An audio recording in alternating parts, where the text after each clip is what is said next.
Good afternoon, everyone, and thank you for joining us here today.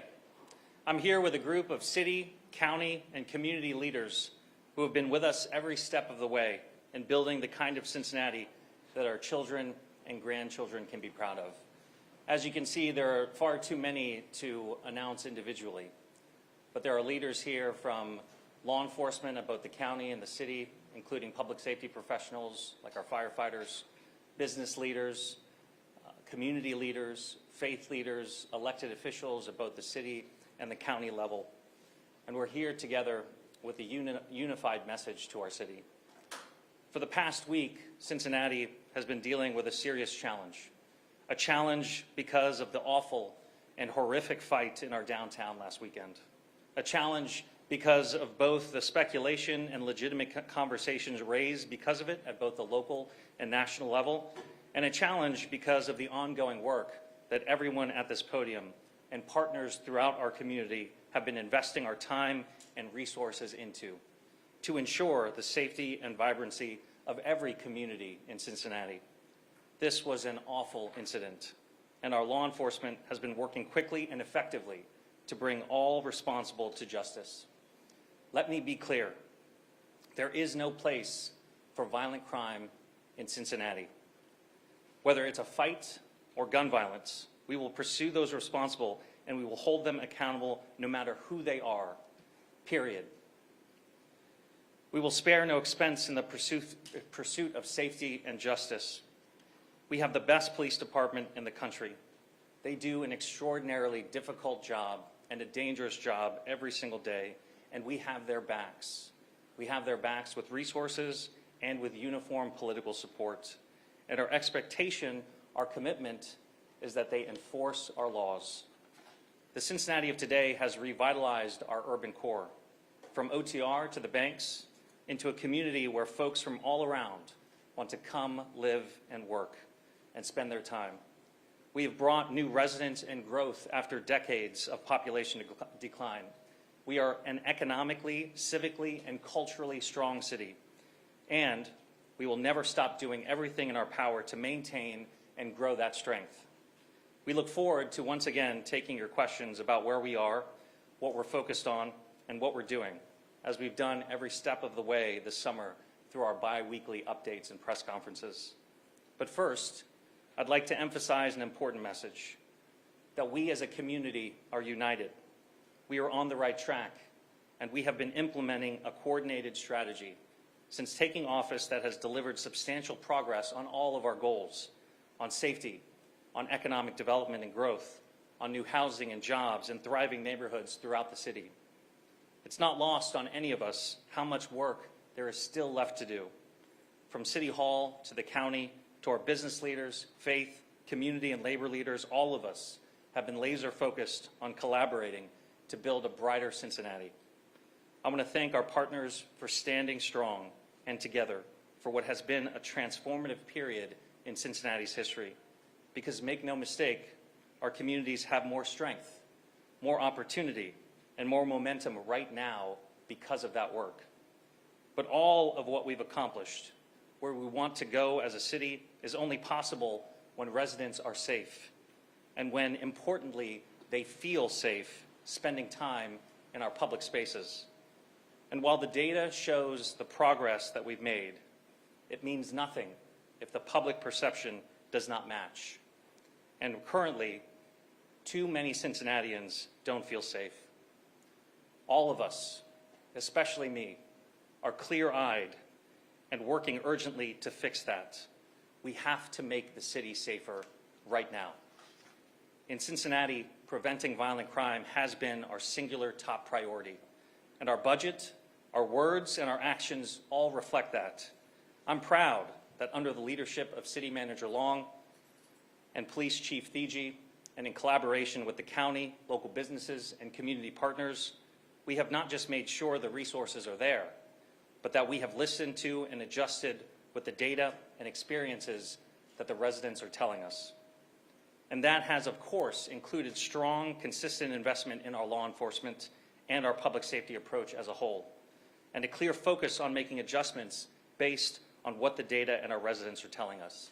Just this summer, as we've targeted concerning crime trends, we have implemented and regularly updated residents on new police task forces going after street-level crimes, new walking patrols in our urban core to increase visibility, and a rollout of a new drone program as first responders. However, any violence, any tragedy is inexcusable in our city. It is our responsibility as city leaders, it is my responsibility as your mayor to fix it. There is obviously more work to be done, particularly in our downtown, but our strategies and investments have led to a significant decrease in citywide crime. And as Chief Teresa Thigi will further discuss in detail, this is a moment to double down on the investments and strategies that have driven the progress that we've seen so far. Before I welcome the city manager to speak, thank you to all our police here in Cincinnati for your exceptional service and your sacrifice. From our CDRT and SWAT teams to the task force patrolling our hotspots, to every officer upholding their oath to protect the residents they represent. It is because of you that all of this is possible. And thank you to all our partners here locally and beyond for helping us in this critical work. As we've announced, Governor DeWine has not hesitated to come to the table in support of our Cincinnati efforts with public safety resources to strengthen our local law enforcement approach. That is the kind of public service based in real action and collaboration that makes every community here and throughout Ohio a better place. Governor DeWine is a good man with a proven track record of putting communities over partisan politics, and I'm grateful for his collaboration and partnership. I'll end with this. Cincinnati is a special place. We are a proudly diverse city with a large and vibrant Black community that is rich in tradition and in history. The racial dynamics of this fight are unavoidable, and some have cynically used the opportunity to try and divide us along racial lines. That is a choice we must firmly reject. But rising to challenges like this, to create something even brighter, is nothing new for Cincinnati. This is the city that served as the gateway to freedom on the Underground Railroad. This is the city where, out of tragedy, we built a community-driven national model for problem-solving oriented policing in the collaborative agreement. We have the scars to show the hard work that it has taken to get us to this point, and our community is stronger because of how we have responded together. Now is not the time to turn away from each other, but to reach toward our shared humanity, irrespective of race and creed. That is the story of Cincinnati's past. It is the strength of our present, and I'm confident it will lead us into the future. We will continue to come together to work toward creating more shared prosperity and to build more momentum as a united front. That momentum is not going anywhere, and neither am I. Thank you, and I will welcome City Manager Cheryl Long.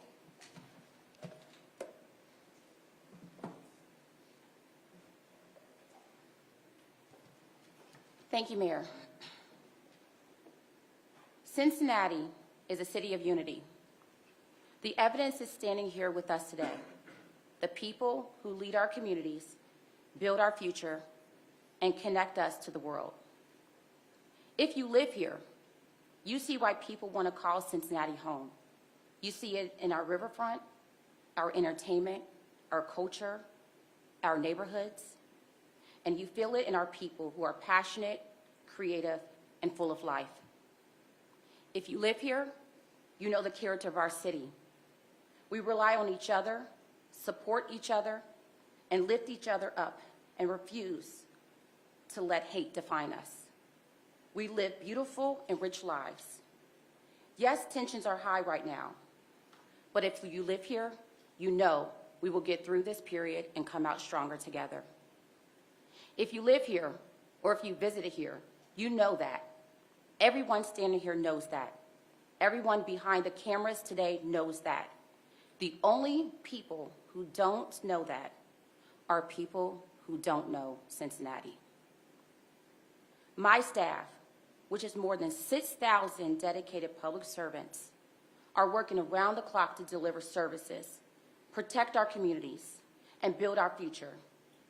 I stand here today on behalf of all of them. There is no excuse for these folks who come to work for the benefit of everyone to receive abusive, hateful, harassing, and bigoted language, which unfortunately has been happening all week long. It needs to stop. As always, I'm proud to stand here with the Police Chief, Teresa Thigi, and commend the entire department on the work they do for this incident specifically and around the clock, day in and day out. As city manager, it's my responsibility to amplify what they've told me. They need your help. If you see something suspicious or if you're in a dangerous situation, call 911. When your phone comes out, don't open Instagram Live. Call the police. Keep your firearms at home and lock them up securely. We are one city, one region. We rely on each other. Our strength is our togetherness, and our future depends on it. If you live here or if you visited here, this is not a surprise. You know that. Thank you.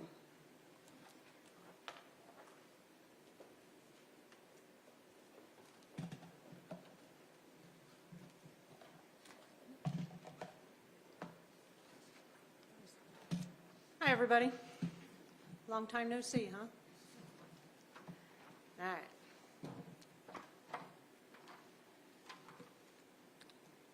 Fellow Cincinnatians, I stand firmly behind my initial statement.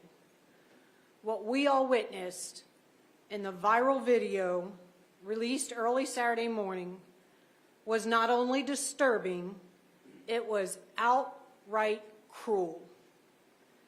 It was an act of violence that shook us all.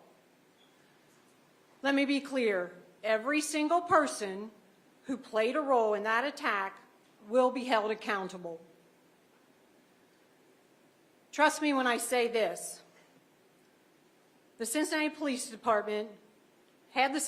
Department been notified in real time, our officers would have responded with urgency and force to protect life. We rely on the eyes and voices of our community because silence in moments like this can be dangerous. As of today, our investigative teams have identified 6 victims, 5 males, 1 female, each subjected to unimaginable physical violence. Our thoughts are with them as they begin to heal from this traumatic event, knowing their lives have been forever changed. Through relentless work, CPD has now charged 6 individuals with felonious assault and aggravated rioting. Of those, 3 have been arrested and their names have been released to the public. Our Fugitive Apprehension Unit is actively pursuing the remaining 3, whose names will be released upon capture. This remains an open investigation, and I want to assure you, we will not stop until justice is fully served. But this incident is more than an isolated tragedy. It points to a broader challenge, a revolving door of justice. As I stand here today as the police chief, people can take punches at me all day long. That's fine. That's fine. I'll take them. Our officers risk their life daily to remove violent offenders from the streets, only to see them released quickly and sometimes without consequences. This cycle must end.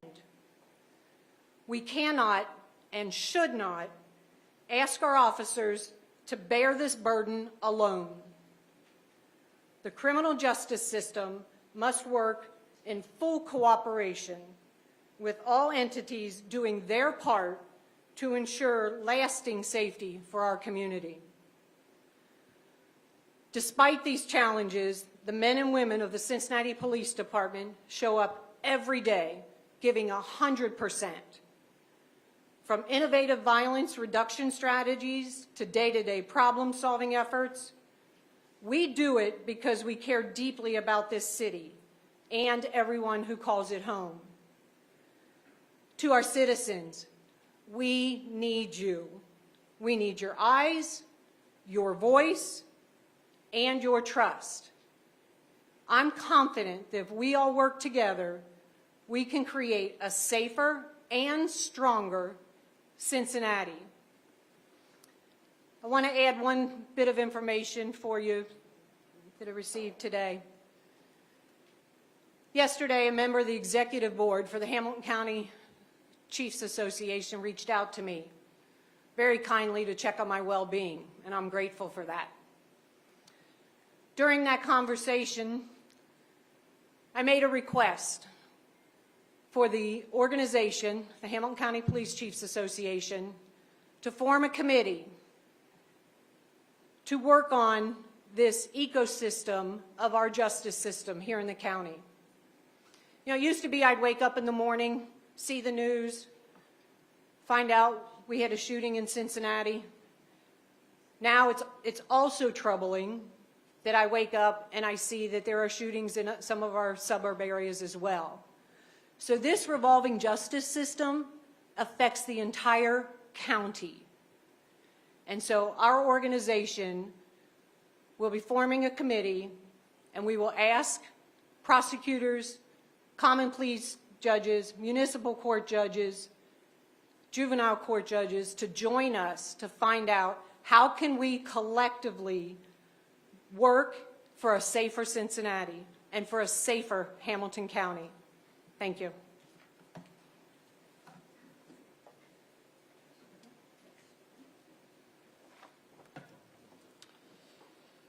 Thank you, Mayor Pureval, and everybody gathered here in support of our great city. I'm Sheriff Charmaine McGuffey, and as Sheriff of this county, I remain deeply committed to protecting public safety, upholding justice, not just through enforcement, but through intentional, strong partnerships with strategic vision. And, you know, this is about aligning the right services for intervention with our outreach professionals, with treatment providers, and with law enforcement. Civic leaders will also help us, and we're committed to working as one system, the criminal justice system, so that we can bring some solutions and law and order to Hamilton County and the city of Cincinnati. I'm proud to continue a strong partnership with the city, and I know that these lasting solutions that we will work towards and find are going to bring in agencies from across this region. They're going to bring in police departments, communities, and we are going to ensure safety and law and order. Every resident who works or lives in this city will feel the impact of that because they will understand that we have created a safer environment in this city and county. This working relationship will be led with integrity, compassion, effectiveness, and transparency. As your sheriff, I'm all in for the county. I'm all in for the city and for the criminal justice system that we must utilize and strengthen our partnerships and bring real solutions and solutions that include law and order to this city and this county. Thank you very much. Finally, we will have a faith leader, Pastor David Lynch. Thank you, Mayor, and to all of us gathered, to the chief, the sheriff, the council members. I agree, and I'm excited to stand with the mayor and others saying that safety has to be the #1 priority in our city. Across our city, every social demographic wants to live in a safe city. And in saying that, let me address briefly the racializing and politicizing of this event that happened this past weekend. We would not be here, and this would not be national news. This would not be national news. This was a group of black people that jumped on other black people. It would not be national news if it happened in Montgomery Inn and somebody beat down two elderly white people. But obviously it's national news because it's been racialized. So let's walk back. For those who want to racialize this, it was a fight that took place. It was a black man and a white man, one-on-one. They were facing each other, and no punches were thrown. A kick was tried that didn't land. And for those who want to racialize it, then a black man stepped in between the combatants, separated them, and said, "This is enough, stop fighting, everybody needs to chill." And then for those who want to racialize it, the white man then steps back in the ring and slaps not the black man that he had just squared up with, but slaps another black man. So after that, he was met with disproportionate force. For those who want to politicize it, the J.D. Vances and the Vivek Ramaswamis and the Bernie Morenos and the Christopher Smithermans and many others who want to politicize it, they have not yet said something that I always hear when a black person, say, runs from the police and then is met with disproportionate force, sometimes ending their life. What we hear is, well, why did they run? Why didn't they just comply? We hear that every time. But I've yet to hear anybody say, why didn't he just walk away? So let me back up so you understand this. Two combatants, one black, one white. A black man steps in, breaks it up. The white guy re-engages, slaps, not the black man that he had just squared up with, but slaps another black man. And nobody's asking, why didn't he just walk away? And so when I see, and I don't know who else the chief is looking for or CPD is looking for, but when I see the mugshots, I only see people who look like me. I don't see the person who re-engaged, slapped not the initial person, but slapped another black man. So I don't see the slapper's mugshot. And so sadly, I have to agree with those who are politicizing this and racializing this. I have to agree with the Smithermans, the Ramaswamis, the Morenos, Corey Bowman.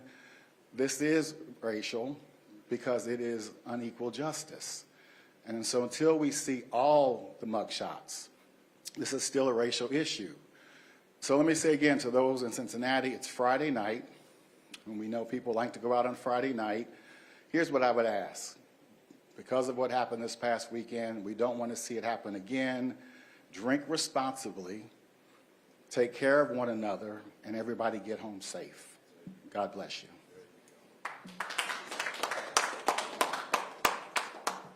Thank you, Pastor. I'm truly grateful for the outpouring from every sector of our city here today and over this past week. It has been a challenging time. But we have been and will continue to respond innovatively, with urgency, because it cannot be lost that violent crime has no place in our city, period. To that end, in partnership with the governor, the police chief will be deploying state highway patrol on our highways inside of our city.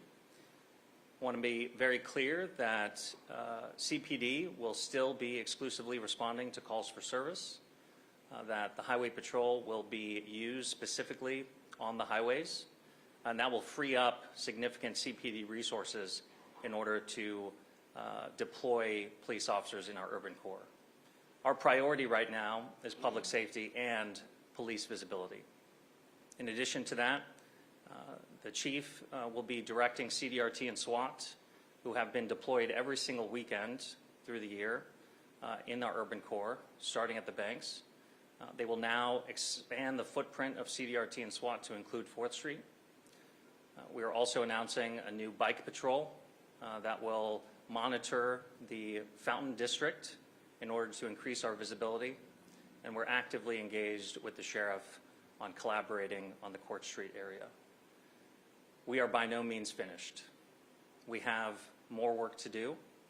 We are meeting this moment with urgency, but we are also meeting this moment with a shared and deep understanding of Cincinnati's history, of the progress that we've made to get us here, and an undeniable vision that our best days are ahead of us. With that, we'll take your questions. How many officers did you guys have in the central business district at the time this assault happened? Chief?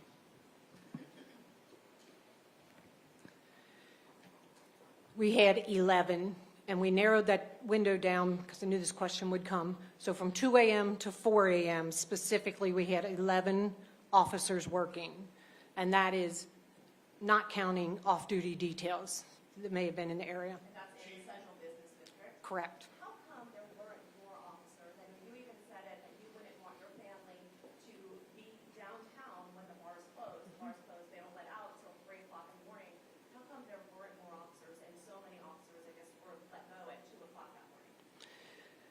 So this is a weekend that we've had for many years, music festival, Reds games, whatever's going on. This is not new territory for us as far as policing. We work with a schedule that we think is best for the events that are occurring. Normally, come 2 a.m. on this weekend, things start to calm down for us. We still had 11 officers working. To us, that is a sufficient number of officers to have in the central business section for this weekend. Arguably, this incident would not have occurred had there not been a large group of people gathered outside the Love on Fourth bar. There have been 84 incidents since that bar opened at that location. 84 incidents that police have been called at that location since it opened. Why not have police at that location if you're getting called there every weekend anyway? Because the geographical area of the central business section is more than just that corner. And we owe it to the entire community down there to cover as much geographical area as we can with the resources that we have. So yes, we know we've had calls for service there. That's why we have our vice unit. That's why we have neighborhood liaison units from CBS who pay attention to what's going on there. But to take all of my resources and put them on one corner for one problematic bar or potentially problematic bar would be irresponsible to the rest of the central business section. This is a place that's... David, I'll take your question as well. I'd like to look at the complaint data because what I do know is that there was a very problematic bar across the street where we were getting significant calls for service. And this team worked collaboratively and effectively to shut that place down. What I can say is all public nuisance concerns go through the city solicitor's office and that we take all complaints very seriously and investigate them and will hold them accountable if necessary. Mayor, I have a couple of questions for you. Yep. First, I've been on this all week, and the first time at a press conference, at least we've heard any type of narrative about what happened here was from Pastor Lynch. Why is this the first time we're hearing start to end narrative, and do you agree that that's what happened? So the reason we city leaders have been very specific in talking about the facts is because the investigation is still ongoing. I agree with Pastor Lynch that there is no doubt that this public safety challenge, that this incident will require further investigation, further charges, and further arrests for every single person involved. The investigation is ongoing, and I expect that we will have more charges and more arrests as the investigation proceeds. And on the note of state aid here, one of the things that was offered was additional resources for post-release control. When we reached out to PG yesterday, she indicated they're working on evaluating how that can be implemented before accepting it. But we've had 2 people charged with murder this summer alone after cutting off their ankle bracelets. Why is this not something we're ready to accept now? We are happy for the state to do their job, which is to track down these parolees who are cutting off their ankle monitors. We encourage and ask that they do that.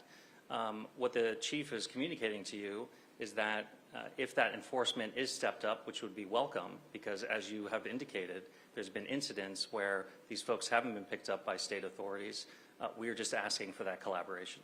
If this is a problem area, how come there's no city cameras or no working city cameras that picked up the incident? Or do you rely on the 3 CDC cameras, which are in public record? Yeah, so we have a very robust CEPTED program where we work to harden locations, including videos. We collaborate extensively with private businesses. Actually, I'll ask the chief to talk through that in order to rely not just on city cameras, but on private cameras as well, and not just in businesses, but also at homes. And we are actively trying to increase that presence. Chief? I do understand that it is, obviously people have seen what happened, and I think the public has a right to see how this unfolded from the start to the end. Will this footage be made available to the public? Yeah, I'll ask the chief to respond to that.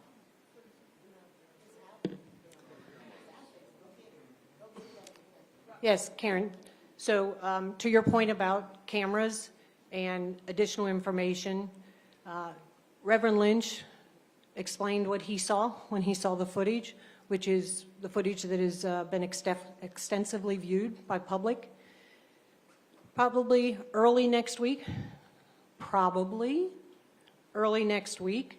I will be releasing additional footage, including body-worn camera.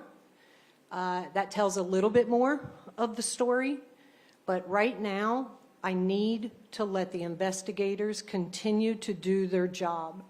If I release too much, too soon, even though there's a very strong appetite for it, I jeopardize the integrity of the investigation, and that would not be good for anybody involved.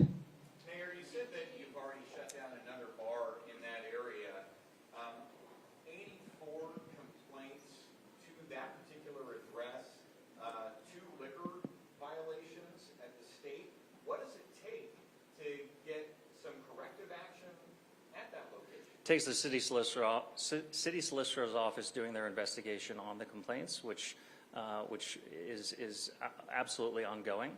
And as that investigation proceeds, and we actually have the facts about whether the complaints are justified and backed up by evidence, then we will of course take corrective action. But at this point, it's too soon to comment on that.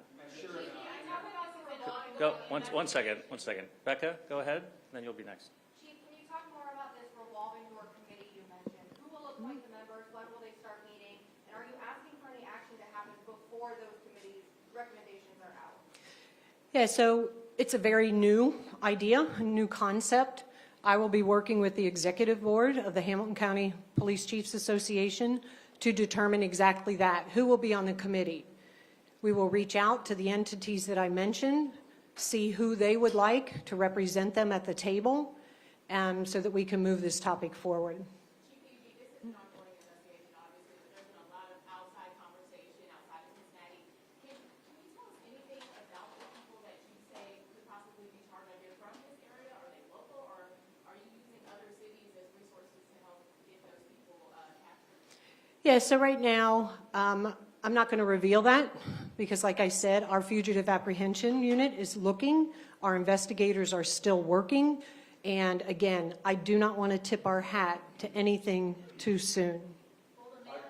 Yes, sir. Chief, one question. The street crime task force, are they going to be assigned later with all this, like past 3 a.m., or what does it look like? Yeah, so the Street Crimes Task Force, their hours fluctuate, and that's by design. I cannot stand here and reveal to you where all of our resources are going to be, what day of the week, what time of the day. Because if I stand here and tell you, hey, the Street Crimes Task Force can be out Saturday till 2 a.m., somebody who's thinking about committing a crime is like, well, okay, I'll go out at 2:30 a.m. So I'm not going to reveal. That's a tactical strategy of ours that needs to be kept very, very close to us. Sheriff, I have a question for you, if you don't mind. The chief had said earlier. Excuse me, sir. I'd ask you to talk to the sheriff after the press conference. we're focused on city officials for Q&A, but I'm happy to take any question that you have. I mean, this mostly pertains to her. You had her speak, so I assumed that that would be fair game, but sure. You talked about significant decrease in citywide crime. What numbers do you have to support that? Where are the statistics on that, and what specific types of crimes? Are we talking violent crimes, car break-ins? Where are we at with that? Yeah, violent crime. We do a biweekly update and press conference on the recent crime stats. We've been doing that for the last month, if not more. And what we have shown is our violent crime is down, but there's a concerning increase in burglaries and breaking and enterings and shootings in some specific areas, which is why we responded forcefully with a street crimes task force that is using the data about where these hotspot areas are to increase our enforcement and our police visibility. It's why we're using drones as first responders, particularly in these areas, in order to drive those numbers down. And we've talked a lot about our police response, but it's why we have problem-solving initiatives, particularly at Smale Park and in other hotspot areas, in order to not just rely on police, but take a comprehensive view in trying to reduce the crime. And I'll tailor my other Go ahead. question that I had for you. You talked about often violent offenders are released quickly without consequence. I believe the chief's the one that said that. Do we have a jail system in this county that can support longer jail stays for violent offenders, given the volume that we have within the city? Yes. Go ahead. A Facebook post from Councilmember Virginia went viral earlier this week. It said, the quote is, "The victims begged for that beatdown." There have been some calls online for her resignation from a couple of local officials. I'm wondering if you have a comment on that. Yeah, I've commented on this already. I profoundly disagree with Councilmember Victoria Parks. No one deserves to be a victim of violent crime, ever. And we are working very hard to make sure that that fight like that doesn't happen again in our city. She hasn't asked a question. Folks, go ahead. Well, the man that Pastor Lynch was talking about, who made the slap, you could see on some of the cameras on social media, will he be facing charges? We are actively investigating him. We take all violence very seriously. As I mentioned, I expect more charges and more arrests. Go ahead, Scott. Do you still have confidence in the police chief? Absolutely. This is for addition to, earlier this week, you did recommend the media a bit about the release of the video. A lot of times our hands are tied as far as what we can show. Why hasn't the other part of the video been released by CPD earlier? Because it's an ongoing investigation. I met with the investigators this morning. They are very, very good at their job. I need to respect their wishes as they continue this investigation. And at that time, their wishes were, we need to hold back this video. We're still investigating. Yes, ma'am? As you're talking about the revolving justice system, was the prosecutor invited today or anybody from her office here? I'll leave that to the mayor. Yes, the prosecutor is with her son who's getting married. Mayor, this has obviously inflamed pre-existing racial tensions here in the greater Cincinnati area, and those tensions will still exist once this story dies down and goes away.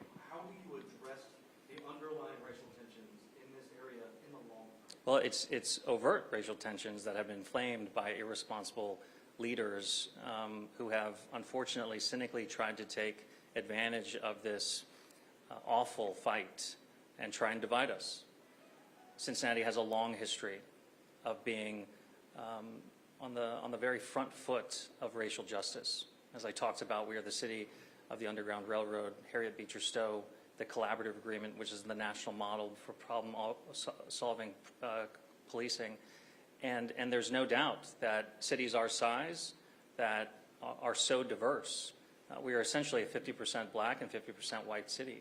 That there's no doubt that these racial, if I could finish your question, there's no doubt that any city our size with that diverse of a population has to work intentionally about racial justice, about racial healing, and that is exactly what our mission is to do, which is why we're bringing together such a diverse group of community leaders today, which is why I'm going to speak very frankly about the folks who are trying to divide us along racial lines. and which is why we are a very proud, diverse city, and that will continue to be central to our strength. Councilmember Johnson. Thank you, Mayor. You know, you asked the question, and you're part of the media. We've had over 38 homicides in this city. And I have not seen a loop even close to those 38 homicides to what the media has continuously showed day in and day out. So when you continuously run a loop where you have national leaders that are speaking irresponsible, showing black and white people trying to knock each other's heads off, what role do you play, media, in continually showing that level of violence? What role do you play in quoting misdirected national leaders talking about a city that is on the right track, but they're doing everything they can to try to take us off the track? What role do you play, media, in that? And what you'll say, and let me finish, what you'll say is you're just reporting the news. But I'll say to you, when you continuously show a loop and you continuously report misguided, misdirected national leaders trying to slam our city, you have to ask your question. You have got to ask yourself, what role are you playing? We all know that it's a lot easier to divide, particularly along racial lines, in a city our size that is as diverse as we are. We have seen it throughout the history of Cincinnati.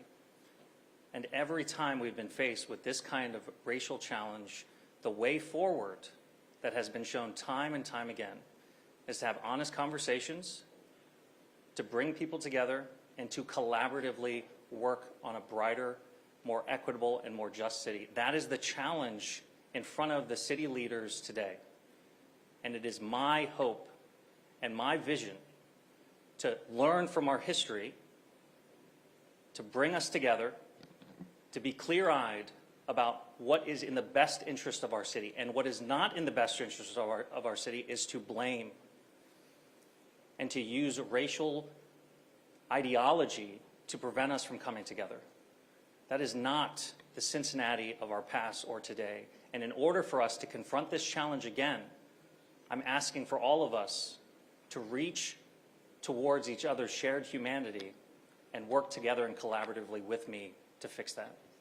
Go ahead. I know there's been a lot of talk about different type of patrols and what we're doing. So for someone like myself who lives in the downtown area, and what can people who are going out to eat or just going out to any of the activities this week, what should they expect when they are downtown safety-wise? Because I know there's so many different patrols.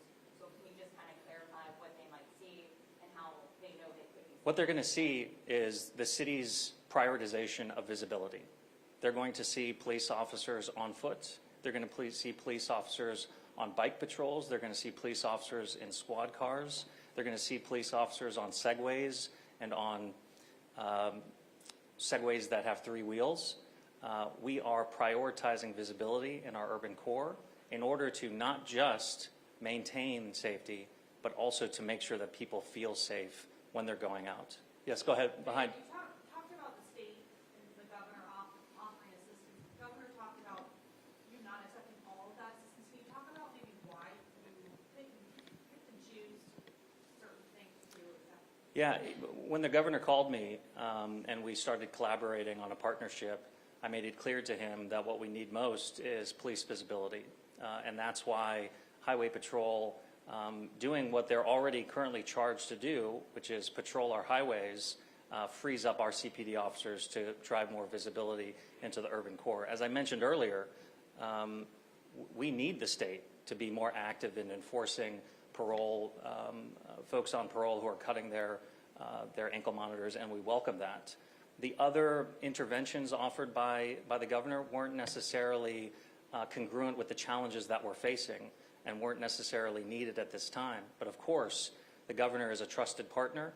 As I mentioned, he's a solid leader for our state, and I welcome and will hope to continue collaborating with him in the future. Can you tell us what those measures were that you didn't accept? I don't have them. I don't have the full list in front of me. Can I ask about the victims here? I know everyone knows who Polly is by now. Chief, you said there are 5 other victims. Has anyone here had a conversation with the victims, reached out, and how are they doing?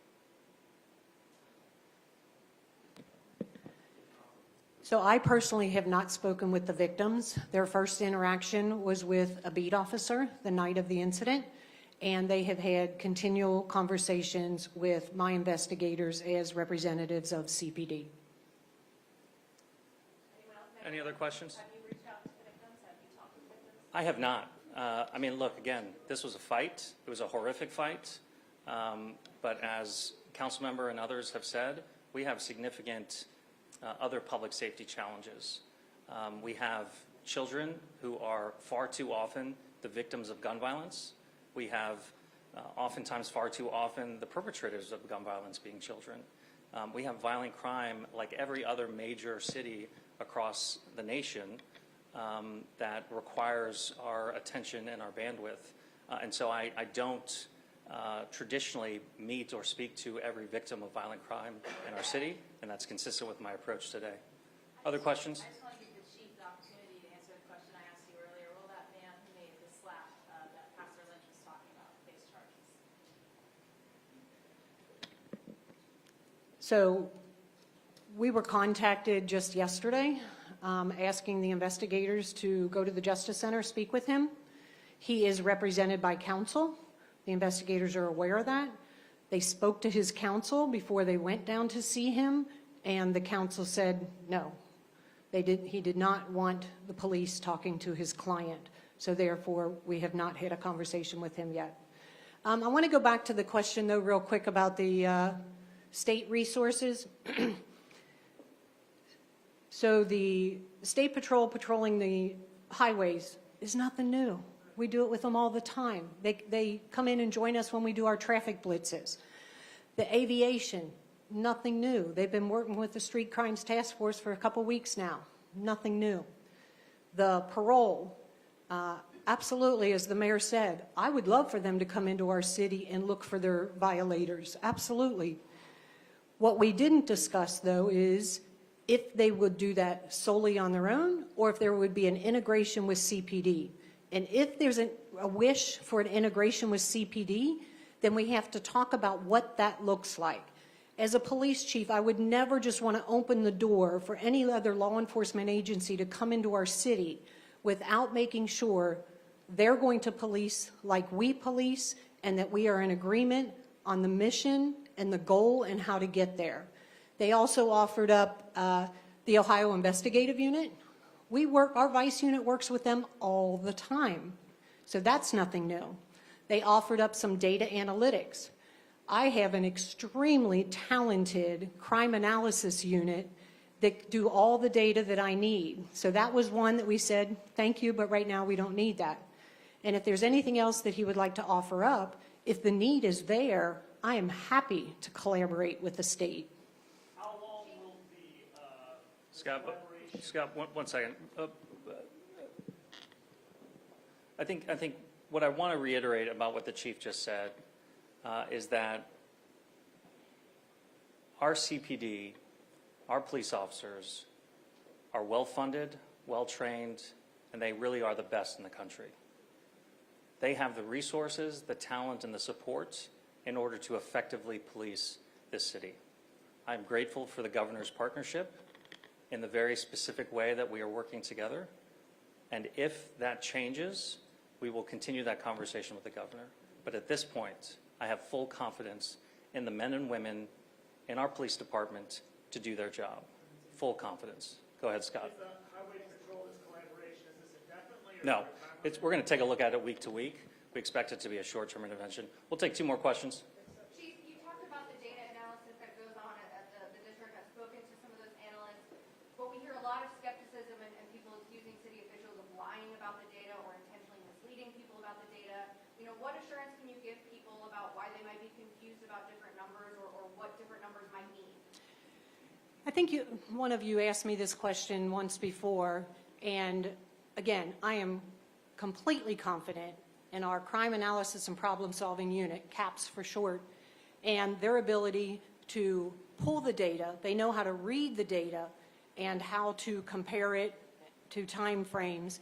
Not only are they really good at that, they are really good at suggesting operationally what that means to the department and how we should read the data, interpret it, so that we can move forward with some of our strategies.